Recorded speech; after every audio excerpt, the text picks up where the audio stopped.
స్థానిక సంస్థలు బలపడాలి అంటే బీజేపీ గెలవాలి అనే నినాదంతో స్థానిక సంస్థల ఎన్నికలకు వెళ్తామన్నారు కిషన్ రెడ్డి. కేంద్రం ఇచ్చే నిధులు తప్ప గ్రామ పంచాయతీలకు కాంగ్రెస్ బీఆర్ఎస్లు చేసిందేమీ లేదన్నారు ఆయన. బీజేపీ ఆఫీస్ బైరర్స్ మీటింగ్ లో పాల్గొన్నారు కేంద్ర మంత్రులు కిషన్ రెడ్డి, బండి సంజయ్.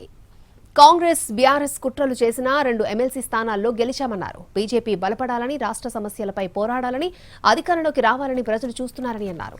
కాంగ్రెస్ పార్టీ ఇచ్చిన హామీలపై పూర్తిగా చేతులు ఎత్తేసిందన్నారు Kishan Reddy. Congress party,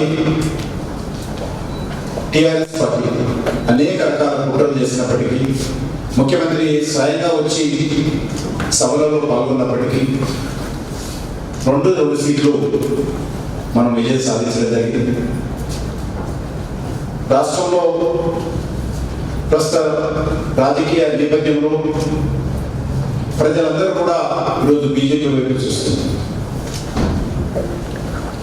BJP బలపడాలని, BJP ప్రజా సమస్యల మీద పోరాటం చేయాలని మేము గత పరిపాలించినటువంటి టీఆర్ఎస్ పార్టీ కానీ, ఈరోజు అధికారంలో ఉన్నటువంటి కాంగ్రెస్ పార్టీ కానీ, ఈ 2 పార్టీలు కూడా ఈరోజు ప్రజల దృష్టిలో మరి ఏ రకమైనటువంటి వాతావరణంలో ఉండడం మనం చూసాం. ఇచ్చినటువంటి హామీలు టీఆర్ఎస్ గతంలో అమలు చేయలేకపోయింది. ఇప్పుడున్నటువంటి